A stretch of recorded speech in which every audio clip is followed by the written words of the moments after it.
Companheiro, nós vamos então receber hoje aqui o nosso amigo Paulo Rezinski. O Paulo, ele dá aula da doutrina espírita no Centro Espírita Frei Luís. Ele então trará para nós hoje o fruto dos seus estudos. Desejamos então que ele seja inspirado em um bom trabalho. Obrigado, Reginaldo.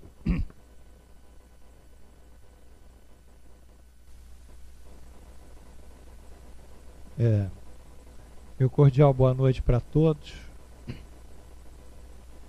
Essa é uma aula muito especial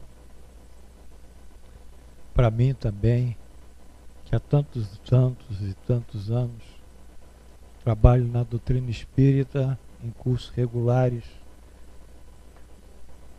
palestras, enfim, na divulgação da doutrina. Porque é uma aula que insere Jesus de uma forma inequívoca na doutrina. Por quê? Porque a doutrina hoje ainda ela é pleomorfa, ela tem diversas tendências. Ela não conseguiu acompanhar ainda o que o professor Kardec sugeriu. E nós vamos ver isso. Então ela caminhou por diversas tendências.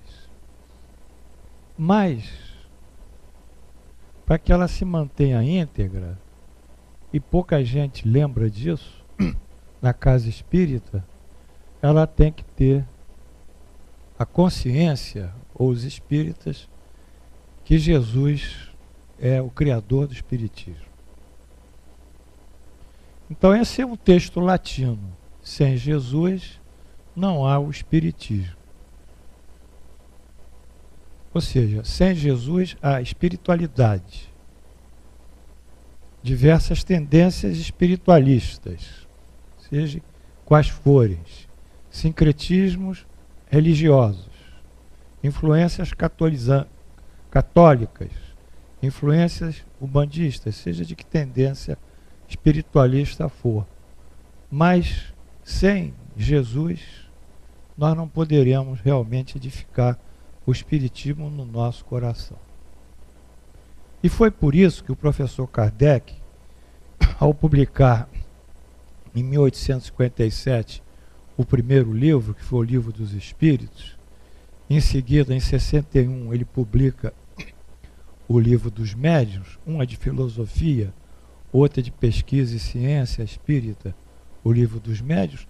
Ele então, mais tarde, se debruça em 64 sobre o Evangelho segundo o Espiritismo. Porque só de posse dos conhecimentos filosóficos e científicos que poderia se convergir para Jesus. Nós convergimos para Jesus pela lógica, pela razão e pelos fatos experimentais que o Espiritismo nos oferece. Então, posto essa pequena introdução, o seu nome? Vamos pedir o Carlos para rodar a página. Isso aqui é a palestra, né? Eurípides Bassanova, o dia de hoje, né? Aí é o texto, sem Jesus não há o Espiritismo. E aqui uma explicação sobre por que Jesus tem essa imagem de cabelos pretos. Você quer voltar a imagem lá, Carlos? Tem um relógio ali para me orientar? Ah, está ali. Página 1.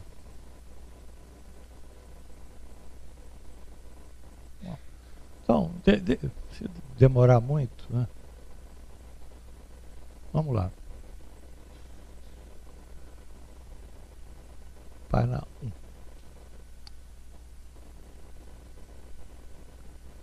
Está andando para frente.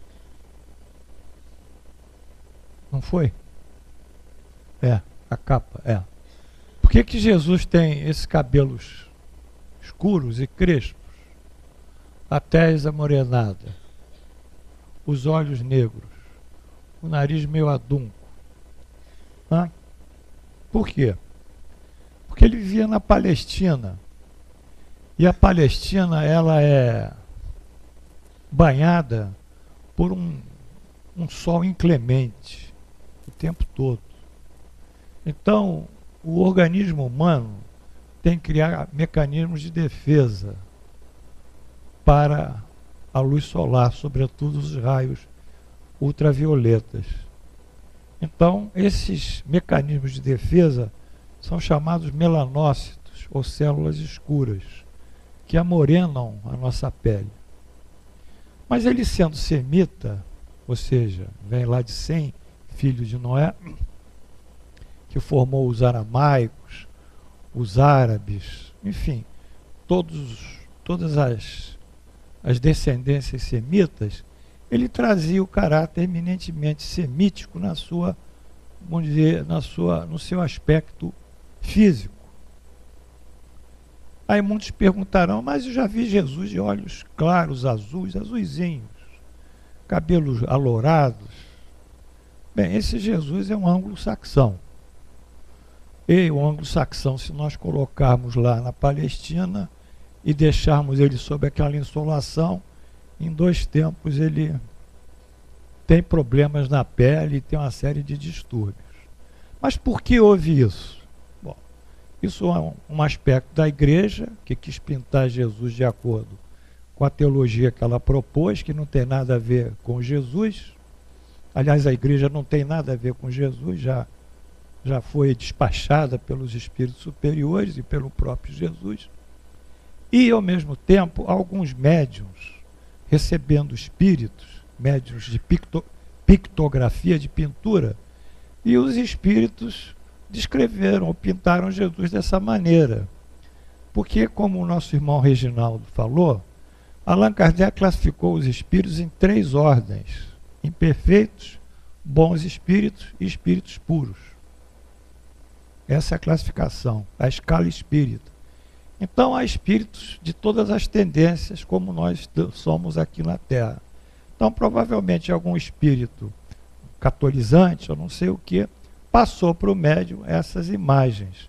Mas essas imagens não representam a origem semítica, pelo menos do ponto de vista biológico, não espiritual, de Jesus. E é por isso que nós focamos e nós achamos que essa é a representação mais viva, mais real de Jesus, e não aquela figurinha, aquela figura de olhos azuis, angelicais, que nada tem a ver com o povo semita. Então essa é a pequena explicação, mas vocês vão ler com maiores detalhes aí na apostila.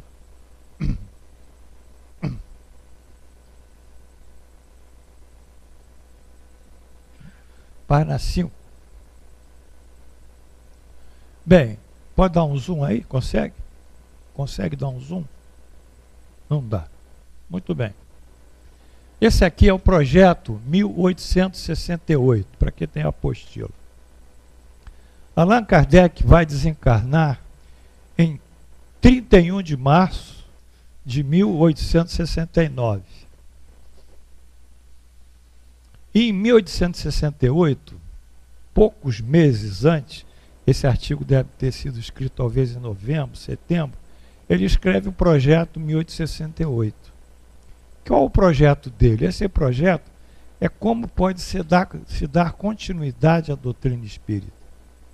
De que maneira ela pode ser uma doutrina que vai seguir os aspectos que Allan Kardec sempre valorizou, que ele chamou de aspectos positivos, ou seja, os fatos.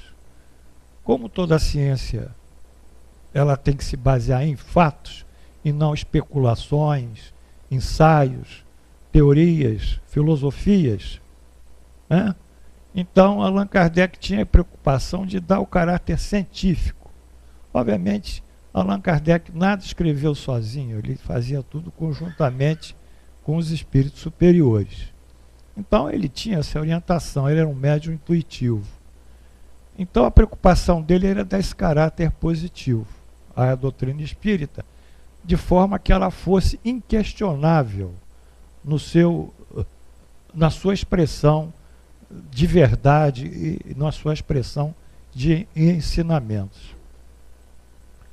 E ele cita o exemplo da própria doutrina cristã, nas suas origens, que foi transmitida oralmente por Jesus.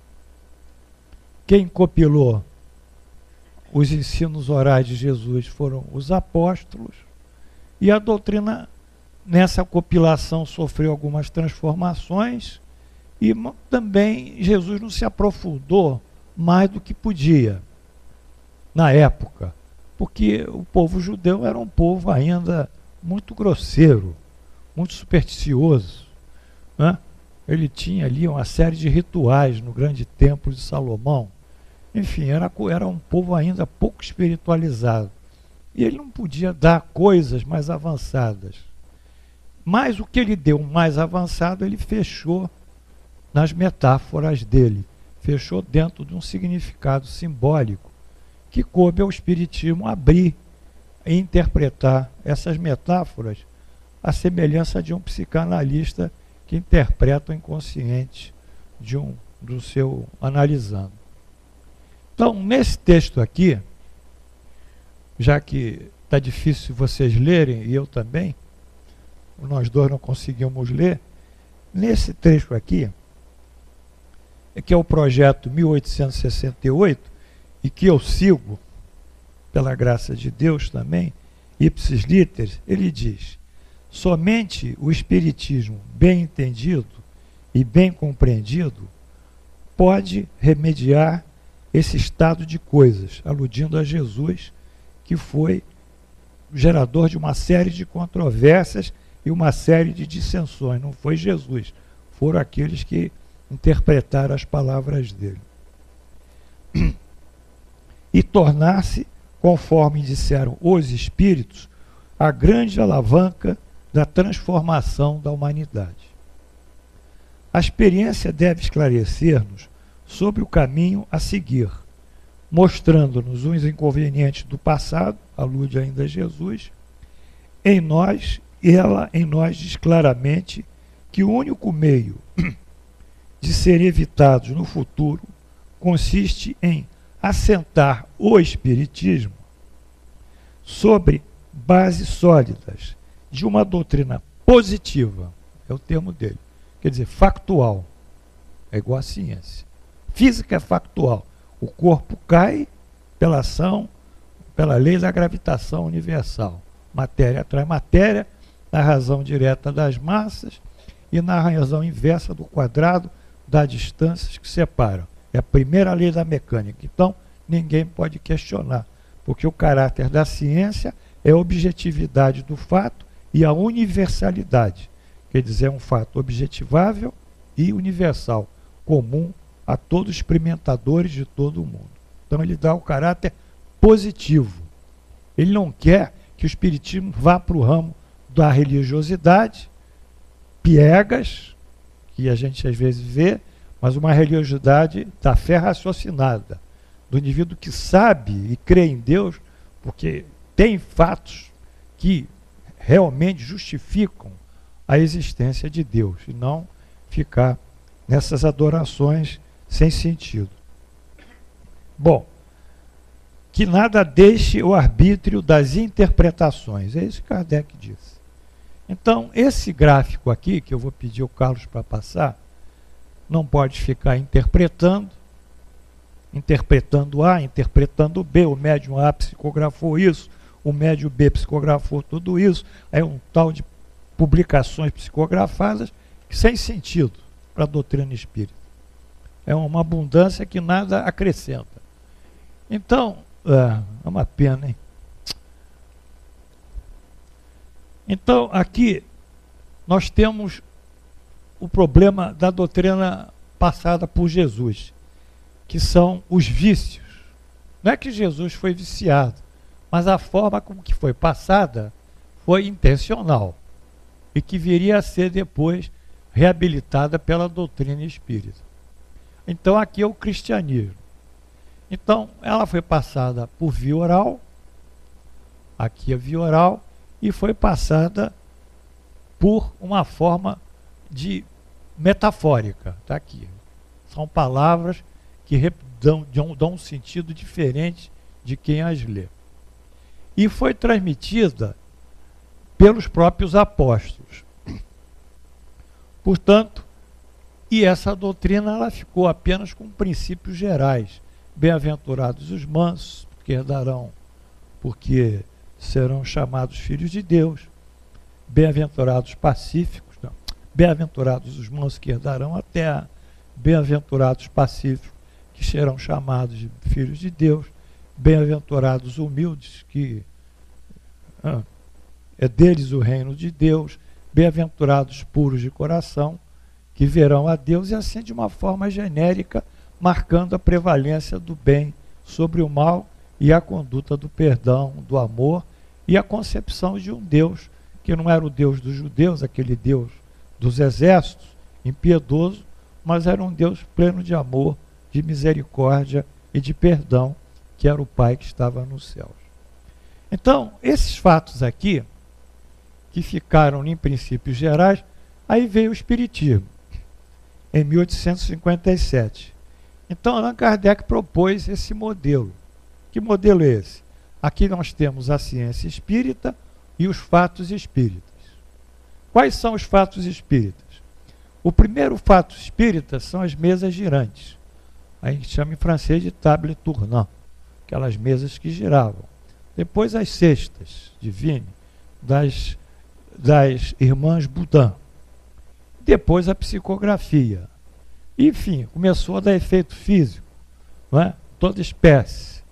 Efeitos inteligentes, eu não posso me adiantar, isso é lá da área, não é objeto da área de hoje, mas foram fatos que foram somando uns aos outros e dando, então, no seu conjunto, uma consistência da existência dos espíritos. E foram estudados por Allan Kardec esses fatos espíritos. Ao mesmo tempo, no livro dos Espíritos, Allan Kardec estabelece alguns princípios filosóficos que ele questiona sempre os espíritos. Quando nós temos aquelas 1019 perguntas do livro dos Espíritos, fora os subitens que tem, são sempre perguntas de Allan Kardec. E a resposta dos espíritos não são ensaios literários de Allan Kardec. Às vezes ele faz uma dissertação, mas mesmo assim ele mostrava essa dissertação aos espíritos superiores para que eles aprovassem. Ele trabalhava com a médium Boudin, a nossa Ruth Jafé e a irmã Desfort. Eram 3 médios que ele trabalhava. E fazia a mesma pergunta para cada médio numa pesquisa, sem que um médio soubesse que o outro tinha sido, qual era a resposta. Então, era um trabalho que ele preservava, mas que ele era apenas um veículo dos espíritos superiores. Por que é que eu chamo espíritos superiores? Porque na classificação aí que o Reginaldo falou da escala espírita, tem a ordem dos bons espíritos e tem a classe dos espíritos superiores, que reúne a um só tempo a ciência, a sabedoria e a bondade. Então eles são completos, eles conhecem a ciência, eles são sábios e eles são bons. Então eram esses espíritos que foram encarregados de transmitir a doutrina espírita para nós. Bem, a partir disso, Allan Kardec consegue fazer a comprovação universal dos fatos espíritas, como também as respostas lógicas e irracionais dadas pelos espíritos superiores. Ele faz isso através de 3 recursos, que nós, medicina, aplicamos também na pesquisa, que a gente chama de randomização, escolher aleatoriamente doentes.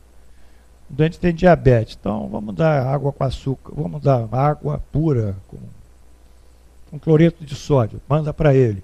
Mas dá outro, dá um antidiabético. Então nós vamos fazendo um teste em que os médicos vão dando, os pesquisadores, remédios que eles não sabem se são remédios mesmo ou são, por exemplo, cloreto de sódio, quer dizer, sal. Enfim, e depois um terceiro tabula a queda da glicose de cada um deles e ver até que ponto o remédio traz seu efeito. Allan Kardec fazia isso. A randomização. Ele não tinha um médium só. Aliás, ele mesmo diz no livro dos médiuns que um médium que recebe só um espírito, a gente tem que suspeitar dele. Pode ser fascinação, que é um negócio muito problemático em termos de obsessão. É a obsessão mais difícil de nós levarmos. Então ele tinha um conjunto de médiuns que ele fazia perguntas. E no livro dos Espíritos, a pergunta primeira, que é Deus, que ele dá um caráter substantivo a Deus, ele não fala quem é Deus, ele não coloca Deus como um ser, mas como um objeto, ele substantiva. Ele pelo menos pesquisou em 10 médiuns diferentes essa mesma resposta. E a resposta coincidiu, né, entre os médiuns. Segundo foi o multicentrismo, que a gente pesquisa também, e ele fez. O que é multicentrismo? Nós não podemos pesquisar só num centro espírita, porque um centro espírita está sob a influência do espírito mentor, de toda a psicosfera daquele centro, dos médiuns, enfim. E os espíritos são falhos. Ninguém vai me dizer que o espírito tem um dom da verdade. Eu nunca posso acreditar isso. Eu posso dizer que Jesus tem um dom da verdade. Os outros têm altos e baixos na vida dele, mas não podemos divinizá-los. Então ele tinha pesquisas de diversos países. Ele falava 5 línguas, falava francês, falava inglês, ele estudou na Suíça, falava o alemão muito bem, falava o holandês, falava o italiano e falava um pouquinho, e falava espanhol. E até em português ele respondeu uma carta aqui para o primeiro correspondente nosso que nós tivemos, que foi na Bahia, ele respondeu em português. Então ele recebia, como está no livro Evangelho segundo o Espiritismo, ele tinha uma correspondência de mais de 1000 centros e mais de 1000 médiuns que ele mandavam para ele. Ele diz lá, e ele falou a verdade. Então esse multicentrismo é outro caráter da pesquisa que a gente faz. Se a gente vai fazer uma pesquisa dos físicos sobre o bóson de Higgs, tem um grupo francês, um grupo americano, tem um grupo aqui no Brasil, tem um grupo que vai fazer pesquisas sobre genética, tem diversos grupos diferentes que vão buscando a resposta às indagações. Então, ele fez o multicentrismo. Ele se espalhou por diversas línguas e diversos países. E as respostas foram casando. E, finalmente, ele estabeleceu, então, aqui, nesse trabalho dele, ele estabeleceu a consensualidade. Ou seja, como o nosso método, o método que Allan Kardec, um dia a gente pode estudar esse método, se a gente quiser estudar isso, tem que pensar, mas ele estabeleceu o consenso. Ou seja, ele foi juntando as perguntas, quando as perguntas e as respostas, aliás, chegavam a um índice tal, 80%, 90% de consensualidade, e a porcentagem, quando é aproximadamente alta, ela se aproxima da verdade, ele estabeleceu essas respostas. Isso não é novidade nenhuma, eu sou psiquiatra e psicanalista. Então, o meu código de classificação da doença mental, que é o CID, é consensual. Os psicólogos não podem medir a depressão, como a gente mede a glicose, colesterol, medimos outras substâncias que nós temos no organismo. Os glóbulos brancos, os glóbulos vermelhos, nós não podemos medir. Nós não podemos medir, então a gente faz consenso. Então, todo o código de classificação internacional da doença mental são reuniões que a gente tem de 10 em 10 anos para estabelecer os consensos. Porque a parte psicológica ainda tem esse grau de subjetividade. Então, ela não consegue se tornar um fato, embora pelo consenso ela seja considerada um fato. Então, esse foi o método que Allan Kardec propôs. Então, se nós quisermos seguir a doutrina espírita, nós temos que seguir esse tipo de lógica de raciocínio, que é complicado. mas foi isso que ele propôs. É o projeto dele, 1868, e é o projeto dos espíritos que vão mais além, né, com ele desse sentido. Vamos para a página 7. A página 7, eu vou dar um salto aqui. Vamos à curva do tempo aí, por favor. Página 8, pronto. Página 8. Isso é muito longo, essa aula. Aqui é a linha do tempo. É a linha do tempo.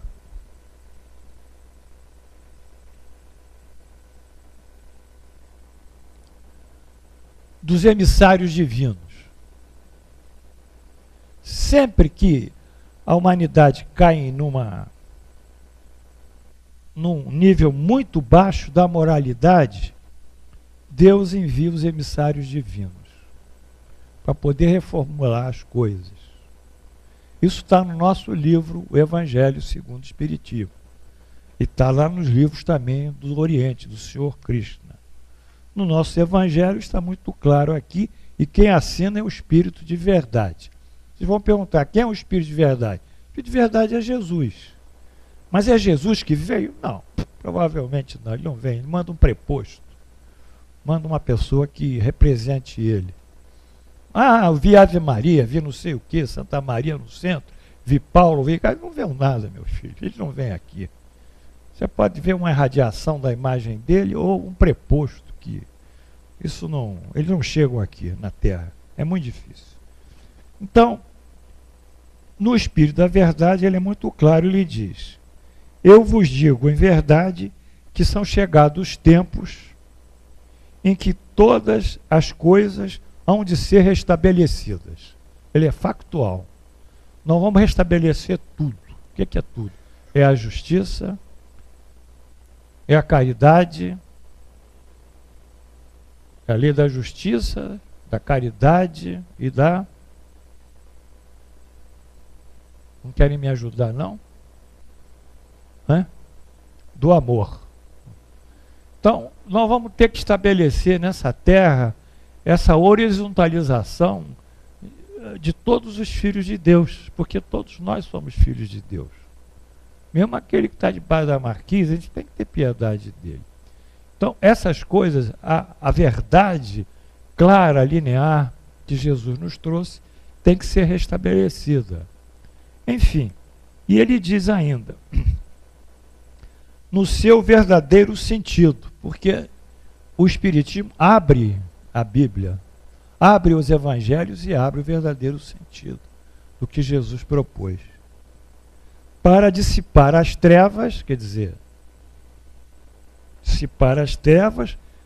a ignorância que existe, confundir os orgulhosos, os que se acham donos de alguma coisa, não sei quem é dono de nada, porque eu tenho ido a tantos enterros de gente riquíssima, e eu olho para o caixão, eu não vejo dinheiro nenhum, não vejo nada lá. Não estou olhando como é que é, né? Tantos poderosos, eu não vejo nenhum fardão, nenhuma medalha, né? nenhuma comenda.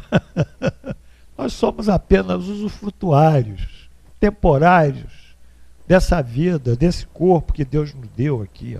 Isso aqui é um empréstimo de Deus para nós. Isso aqui é de Deus, nós não temos nada nosso. É besteira a gente achar que a gente é dono de alguma coisa.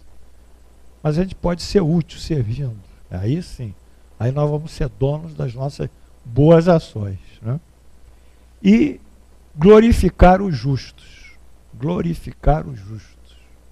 Então o Espírito de Verdade é factual. Ele quer cortar as coisas. Quer combater os orgulhosos. Quer restabelecer a justiça e quer glorificar aqueles que são justos. Tá? O Evangelho segundo o Espiritismo, logo no prefácio que ele assina. Então, nessa linha de tempo aqui, nós temos diversos, nós vamos chamar de quê? De Messiá, em hebraico. Messiá em hebraico é ungido. os judeus esperavam o Messias, o Messiá. Cristo, do grego, é Christos, é ungido. Só que o nome Christos foi dado lá em Corinto, ó, muito tempo depois que Jesus faleceu. Não foi dado na época dele, não. Ele não se disse o Cristo. Só existia Messiá. Vamos dar aqui nome. Messias, ungido, ou lá no Oriente, o Avatar, que é o ser sublime que desce para a terra e encarna. Tanto faz. Depende da cultura, porque tudo no final caminha para a verdade de Deus. Então nós temos aqui primeiro há 5.000 anos o Senhor Krishna, que encarnou na Índia, né? Ele era um vaqueiro, conta a história toda metafórica. Ele tocava uma flauta para arrebanhar para o seu aprisco as almas perdidas, os seres perdidos.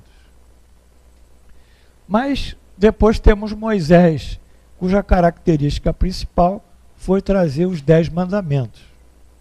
Não foi a lei civil dele, que nada tem a ver com a lei divina. A lei mosaica se divide em leis civis e penais, que ele mesmo ou os sucessores dele escreveram para manter aquele povo unido, e as leis divinas, que se restringe basicamente aos 10 mandamentos. Depois o Senhor Buda, porque aqui a situação lá no Oriente estava caindo, já em decadência, que o Senhor Krishna falou, aí vem o Buda, que é o iluminado. Então ele vai dar um novo alento à espiritualidade. Mas isso é antes de Cristo. E o tempo zero nosso é Jesus o Cristo. É o zero da nossa linha do tempo aqui, ó. Então Jesus vem trazer uma nova mensagem revolucionária, né? Allan Kardec diz que a religião, ela se funda na concepção que as pessoas que seguem têm de Deus. Os judeus tinham a concepção de um Deus que era punitivo, era um Deus que castigava, era um Deus dos exércitos, era um Deus que destruía. Então eles tinham essa concepção de o temor a Deus. Mas em Jesus, a concepção que ele nos passa do Pai que está no céu é plena de misericórdia, bondade e amor. Então há uma mudança muito forte nessa concepção de Deus. E à luz dessa mudança, talvez de 360 graus, surge agora uma nova era, que é a era que ele nos fala, hein, da prevalência de um novo Deus, né, cheio de amor e bondade, o Pai que está no céu. Porém, em 1857, depois de Cristo, nós temos uma nova mensagem. Só que essa nova mensagem vem através de um ser coletivo. Ou seja, o que é um ser coletivo? É um ser formado por uma coletividade, não é um indivíduo. Até então eram indivíduos, tinha um nome. Mas com o advento do Espiritismo, são milhares de médiuns, milhares de espíritos que vão dando essas mensagens, que vão dando esses fenômenos, que vão dando toda essa sorte de informações, que vão consubstanciar o quê? O que Jesus disse, que ele enviaria o Consolador. Então, a partir disso, cabe aos espíritos superiores, em conexão com o espírito superior encarnado, que era Allan Kardec, que Allan Kardec tinha que ser um espírito superior para poder refletir em toda a sua fidelidade e em toda a sua nitidez e clareza a mensagem que recebia. Esse espírito superior, Allan Kardec, ele então, em conexão com os espíritos superiores desencarnados, ele encarnado, estabelece, estatui a doutrina espírita. Aí surge uma nova era. Está claro isso para nós? Muito bem, nós estamos acompanhando essa curva. Vamos andar mais um pouquinho? Bem, aqui nós vamos falar do papel de Jesus. O papel de Jesus é a evolução moral da humanidade.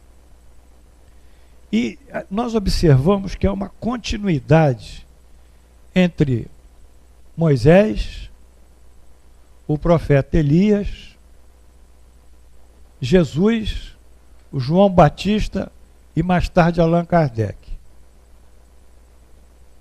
Há uma continuidade, quer dizer, continuidade ideológica. Ideológica, quer dizer, no sentido de um princípio de se seguir os ensinamentos de Deus. Bom, então Jesus já nos diz o seguinte: não penseis que eu tenha vindo destruir a lei ou os profetas, quer dizer, Moisés e os profetas. Não os vim destruir, mas cumpri-las. Porquanto em verdade vos digo que o céu e a terra não passarão, sem que tudo que se acha na lei esteja perfeitamente cumprido. Enquanto restar um iota, que é o i, o iota corresponde ao nosso i, e um ponto. Então ele é radical. Enquanto não for cumprida a lei divina, né, as coisas não sofrerão, chegarão ao seu epílogo no mundo. Então, ele vem para dar cumprimento a isso e dar continuidade a Moisés, o que Moisés disse. Bom, depois tem aqui a materialização no Tabor. Vocês já ouviram falar? Querem que eu leia? Se não, vocês já ouviram, né?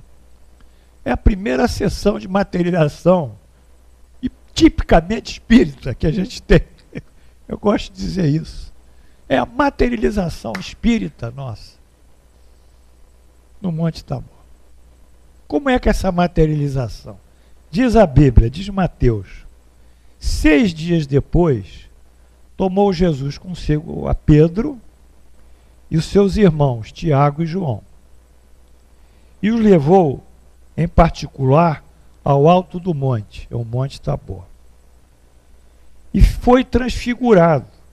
Diante dele, o seu rosto resplandecia como o sol.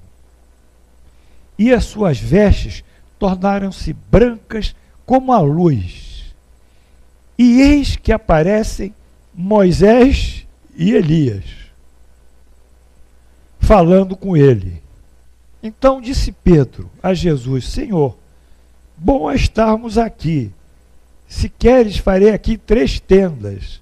Uma será tua, outra para Moisés e outra para Elias.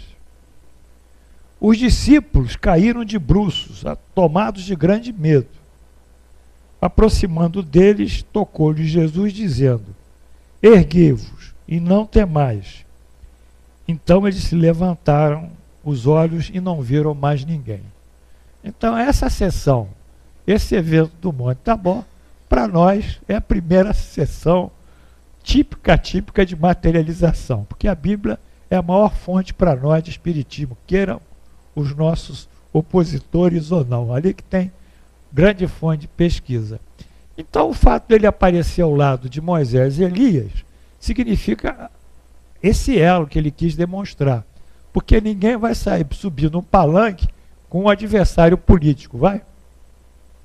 Não é? Se não for do meu partido, como é que eu vou botar o meu adversário aqui? Então ele fez questão de materializar isso para mostrar a continuidade da lei divina, a lei divina proposta por Deus. Bom, Elias, que após o fenômeno é identificado mais tarde pelos apóstolos como João Batista. Isso a gente conhece, porque está no nosso Evangelho segundo o Espiritismo. E nós estamos sempre lendo o Evangelho, mas lá é uma parte. Na Bíblia tem mais coisas que Allan Kardec não pôde realmente, por tempo, a se abrir mais. Então, os discípulos perguntam a Jesus: por que dizem os escribas ser preciso que volte Elias? Volte Elias. Elias tinha morrido. Ele subiu num carro de fogo, assim, ó, chama-se Assunção, subiu num carro de fogo. Depois a igreja pegou a Maria, mãe de Jesus, e criou teologicamente também a Assunção de Maria. Vai dizer que ela não morreu, subiu também. Isso é da igreja, não é nosso. Não está na Bíblia. Eu não leio na Bíblia nenhuma assunção de Maria, não tem nenhuma referência. Mas ele subiu aos céus. Aí os escribas perguntam, por que dizem os escribas, né? Os discípulos perguntam, que volte Elias? Jesus lhe respondeu, é verdade que Elias ainda há de vir? Vocês estão escutando? É verdade que Elias ainda há de vir. Mais uma vez, é verdade que Elias ainda há de vir. Nessa altura, Elias já tinha sido cortado a sua cabeça. Já tinha sido morto. No caso, João Batista.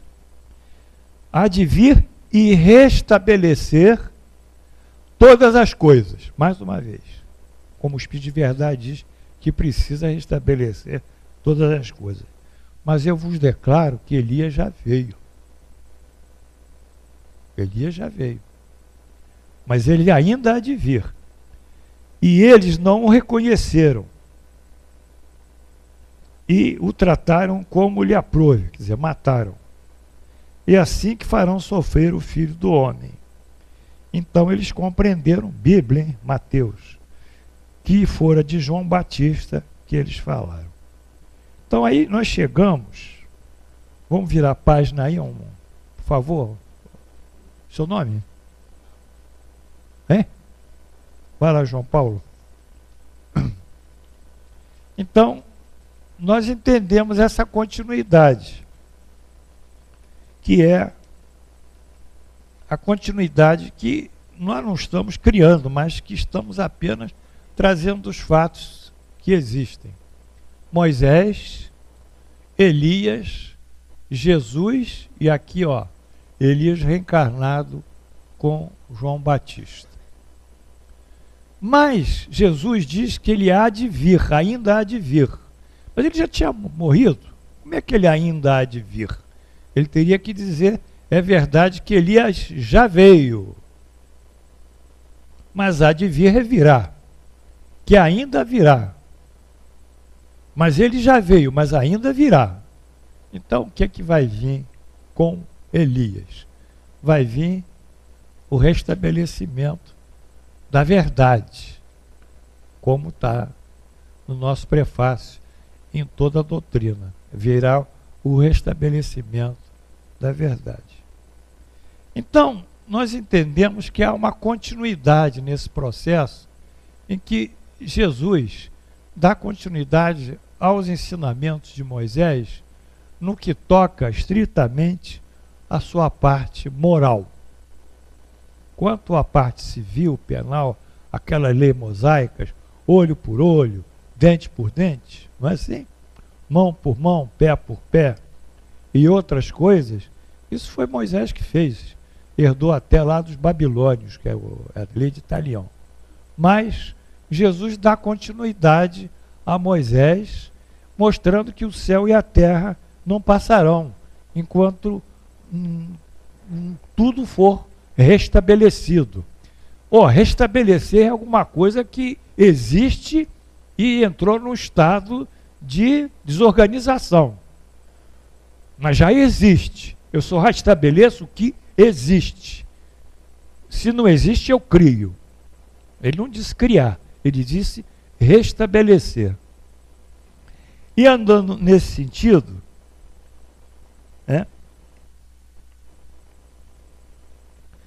vamos virar a página, então?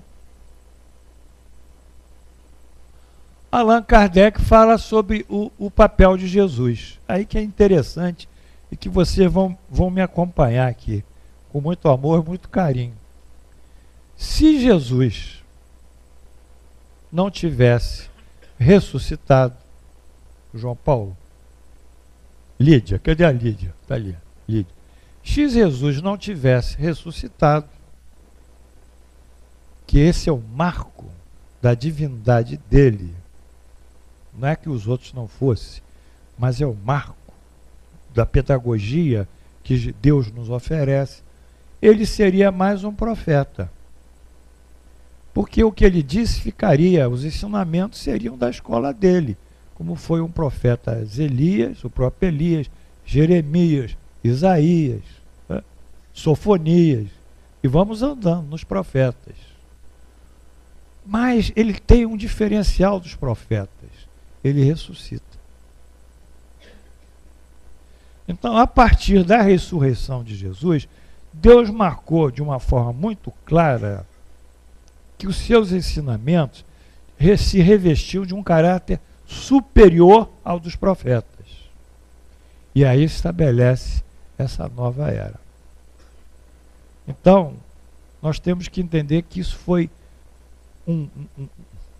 vamos dizer, isso foi tudo um projeto divino necessário à edificação do cristianismo, como nós concebemos dentro do espiritismo.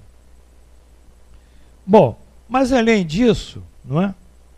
Ele não foi muito claro, como nós vimos. Ele falava por metáfora. A linguagem metafórica é muito boa para poetas, não é? Toda a poesia é metafórica. A gente fala, toda ela é construída nesse sentido. E a coisa ficou esquecida, muitos anos ou deformada. Bom, de toda maneira, nós vamos aqui marcar essa continuidade. Elias, João Batista e quem há de vir? Que há de vir. Então, muitos estudiosos da doutrina espírita, calcados nisso aqui, acham que quem há de vir foi Allan Kardec. E Allan Kardec seria a encarnação de Elias. Isso é uma hipótese que muitos veiculam, mas que tem alguma substância. Eu não posso dizer que é. Quem sou eu para dizer que é? Hã? Mas tem algum tipo de lógica, porque Allan Kardec restabeleceu, através da doutrina espírita, o cristianismo original. Porque a doutrina espírita é Jesus. Sem Jesus, como nós estamos abrindo nossa palestra, não há o espiritismo. Isso vai numa continuidade. Bem, então surge essa nova era espiritual, com algumas citações que o tempo está andando, mas que eu vou selecionar para vocês. Quando Jesus diz que não se turbe o vosso coração, crede em Deus, crede em mim, na casa do meu pai há muitas moradas, se assim não fora, eu vos teria dito, pois vou preparar o lugar, crede em mim, crede no meu pai, na casa do meu pai há muitas moradas. O lugar que Jesus alude é a preparação pelos seus evangelhos da nossa modificação moral. Ou seja, o lugar não é um lugar físico, não é um lugar no espaço espiritual, é um lugar da nossa consciência moral, da nossa evolução moral. Mas isso vai depender do nosso livre-arbítrio e do livre-arbítrio dos discípulos, que nós temos a opção para fazer tudo, não é? Deus nos concedeu isso. E quando eu for e vos preparar o lugar, quer dizer, vocês estiverem suficientemente evangelizados e modificados, voltarei e vos receberei para mim mesmo, para que onde eu estou, estejais vós também. Então as pessoas que leem isso literalmente dizem, não, Jesus vai voltar. Para que Jesus vai voltar? Ele deixou a ideologia dele. A ideologia dele é que tem que chegar a nós, não é a presença física dele. Nós temos que absorver o que ele ensinou. Não é Jesus, é o ensinamento dele. E quem é o ensinamento dele? Nós vamos ver. Os discípulos se habilitaram por sua evolução moral, seus sentimentos, pensamentos, e reproduzem essa proposta de Jesus. Aí o Tomé, que dizia, era um sujeito meio incrédulo, até bom, mestre, nós sabemos aonde vais. Qual é o caminho para onde vais? Aí Jesus é muito claro. Nós temos que botar isso, nos ajoelharmos. Eu me ajoelho espiritualmente aqui. Ele diz: eu sou o caminho, eu sou a verdade e eu sou a vida. Vou repetir: eu sou o caminho, para Tomé, eu sou a verdade e eu sou a vida.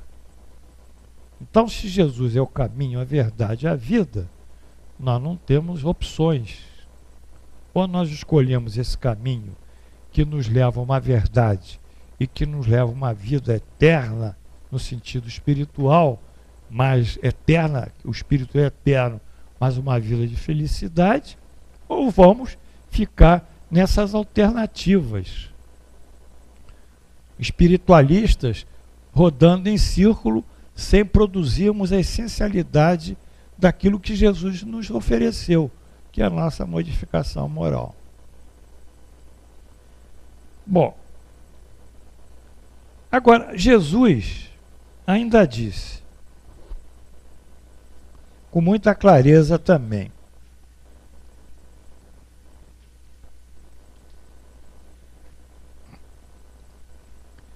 ele diz com muita clareza: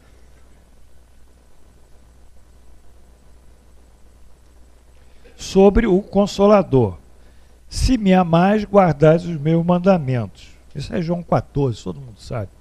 E eu rogarei ao meu Pai, e ele vos enviará o outro Consolador. Está claro. A fim de que fique eternamente convosco.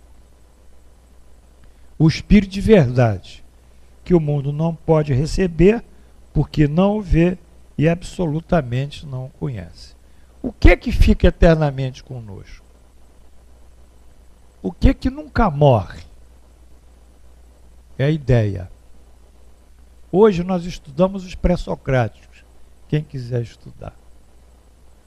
A filosofia grega, tão antiga, hoje pode ser atualizada. Ela nunca vai morrer. Um pensamento não morre. Então, ficar eternamente conosco não é Jesus físico ou Jesus perispiritual, seja como for. É o princípio dos seus ensinamentos em nós. É a identificação dos valores morais que ele nos passou. E é isso que vai abrir eternamente os nossos horizontes. Bem, em seguida ele diz: porém o Consolador, que o Santo Espírito que o meu Pai enviará em meu nome, vai enviar em meu nome. Deus vai enviar em meu nome. Vos ensinará todas as coisas. Bom, se está ensinando a mim, é que eu não aprendi. Não vai ensinar uma coisa que eu sei. Por que eu não aprendi? Porque as coisas na Bíblia, os evangelhos são metafóricos, são simbólicos. Vos ensinará todas as coisas e vos fará recordar tudo que vos tenho dito. Ou seja, e vai atualizar para nós o que ele disse. Então ele disse sobre a reencarnação. Ele disse sobre todo o processo evolutivo nosso, como espíritos. Ele disse sobre as provas, as expiações. Ele disse tudo que a doutrina disse sobre a caridade. Na parábola do samaritano. Ele foi dizendo tudo. Mas só que nós não aprendemos, e outras coisas a doutrina espírita acrescentou o que Jesus disse. Então, quando Jesus diz que ele vai ensinar todas essas coisas, é que dizem a respeito tudo isso a sua missão divina, que nós estamos nos batendo hoje aqui. Aí vem o Espírito da Verdade, outra vez, no Evangelho segundo o Espiritismo, que diz, e vocês conhecem. O Espírito da Verdade diz: espíritas, amai-vos. Este é o primeiro ensinamento. Ele já não dá mandamento. Ele quer ensinar, ele quer levar a uma lógica de conhecimento. Ele não quer impor. Jesus não impõe, a gente tem um livre-arbítrio, não é mandamento, é ensinamento. Amai-vos.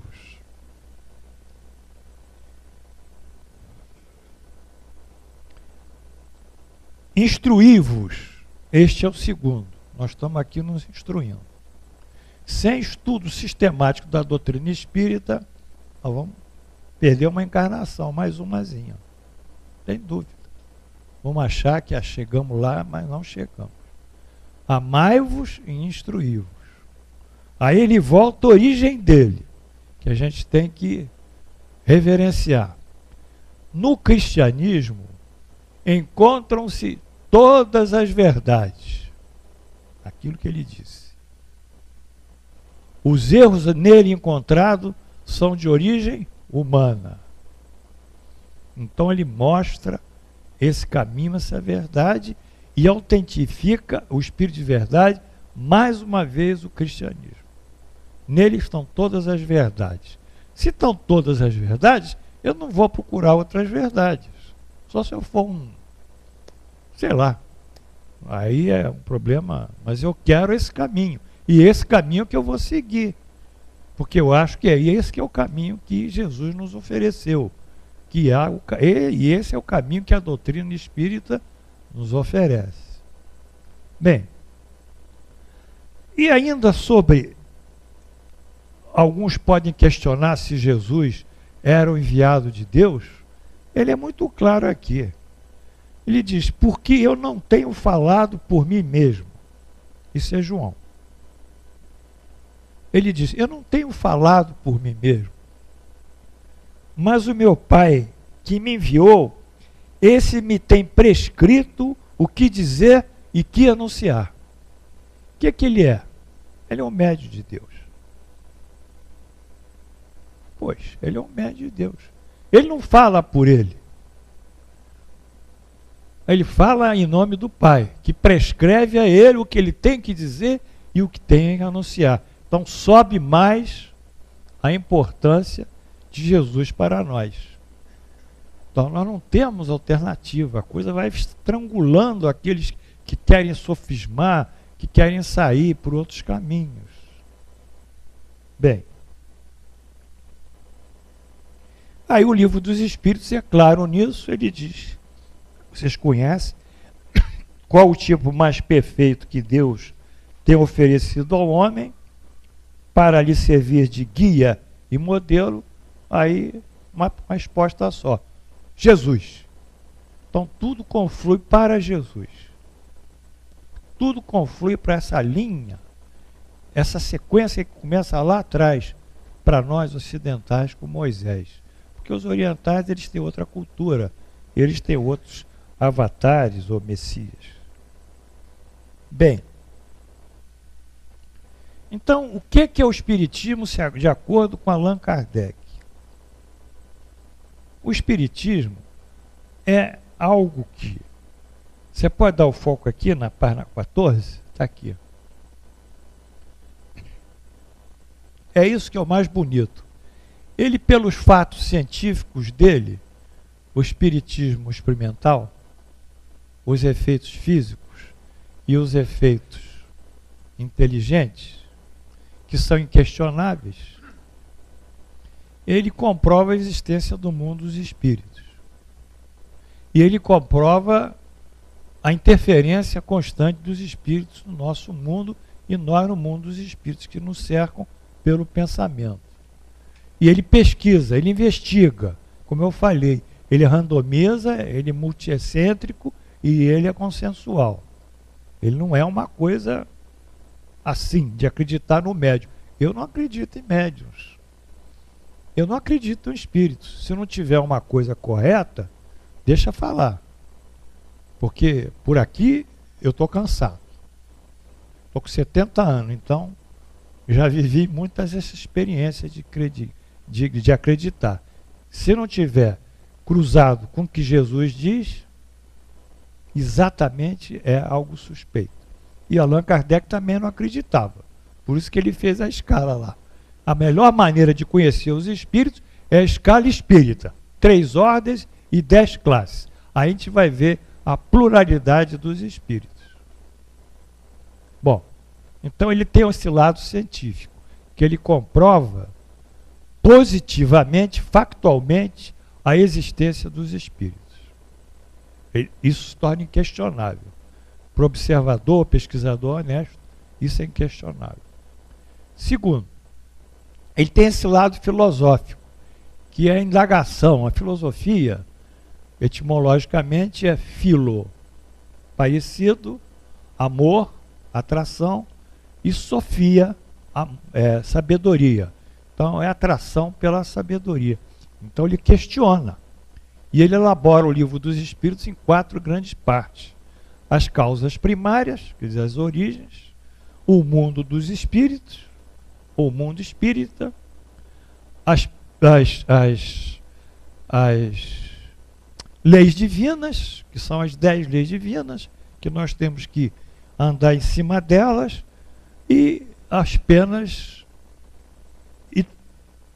e gozos, né, da vida presente e vida futura. Então, ele responde às grandes indagações dos filósofos. Que os filósofos se preocuparam com isso. Mas só que ele responde com fatos. Ele não fica especulando igual Aristóteles, ou Sócrates, ou Kant, ou Nietzsche, fica especulando, pensando, escrevendo. Ele dá fatos. Ele fala e esses fatos são comprováveis. Bem, de posse desse fato experimental e dessa filosofia, o que é que acontece? Nós entramos no Evangelho por trás. Ou seja, por trás como? Nós, quando vamos ler o Evangelho, nós, com os conhecimentos científicos da doutrina e os conhecimentos filosóficos, as coisas começam a tomar um sentido para nós.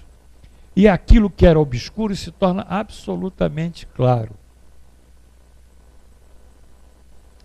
E além disso, quando nós entendemos agora o Evangelho, como Jesus disse, que ensinará todas as coisas e relembrará o que eu tenho dito, então, a partir disso, nós sabemos não termos outro caminho, a não ser a nossa modificação moral.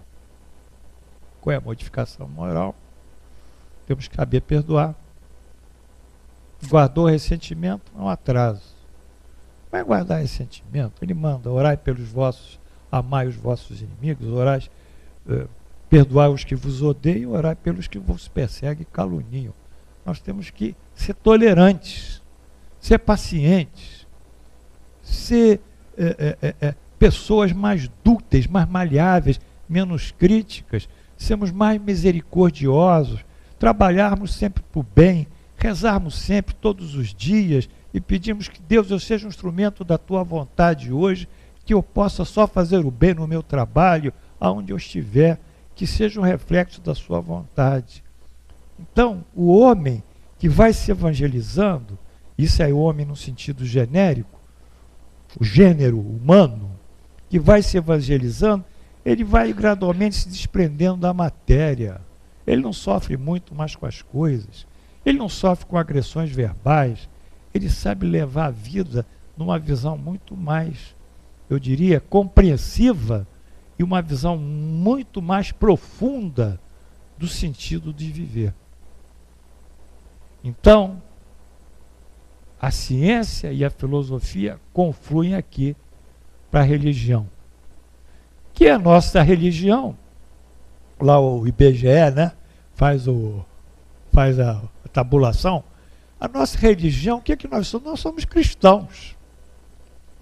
Espírita foi um neologismo criado por Allan Kardec, que até então só havia o termo espiritualista. Ele que criou o termo espírita. Não existia antes dele. Então, dizem para a gente: eu sou espírita kardecista. Nem Kardec.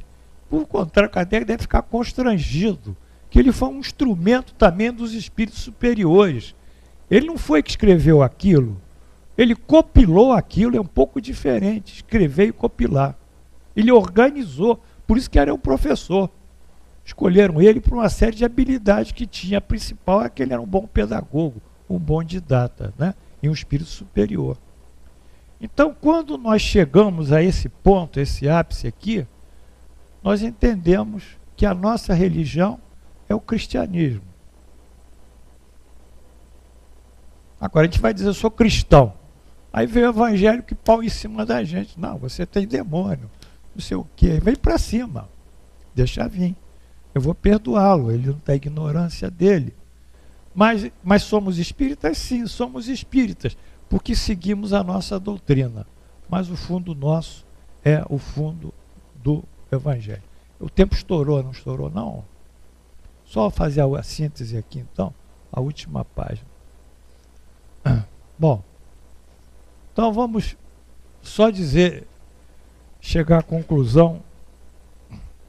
Você desculpa, tá?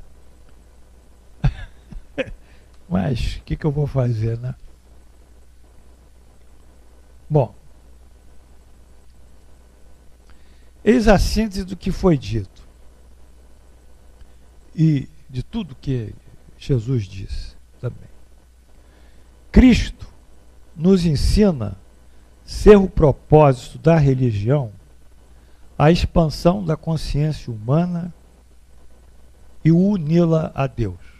Quer dizer, todos nós temos que expandir a nossa consciência através do amor, e através do amor nós vamos nos aproximar de Deus.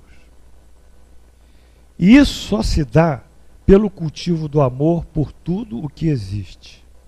Tudo, toda a criação, todo mundo. A caridade espiritual, como bem define a pergunta 886 do Livro dos Espíritos, é benevolência para com todos, indulgência para as imperfeições dos outros e perdão das ofensas. Portanto, sem essas virtudes recorrentes do cultivo do amor em nós próprios, as palavras de Jesus não alcançam o seu objetivo maior. Então, a síntese é justamente nós buscarmos o despertar do amor imanente em nós.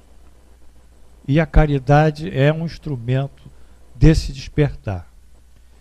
E eu fico aqui dizendo, sine Jesu ibi spiritismo. Não há outra opção. Eu tenho que ser honesto naquilo que eu creio. E eu agradeço a Deus, a Jesus, enfim, a todos esses espíritos superiores que nos permitiram ter acesso a essa doutrina revolucionária e que nos modifica fundamentalmente a nossa forma de viver. Obrigado por tudo.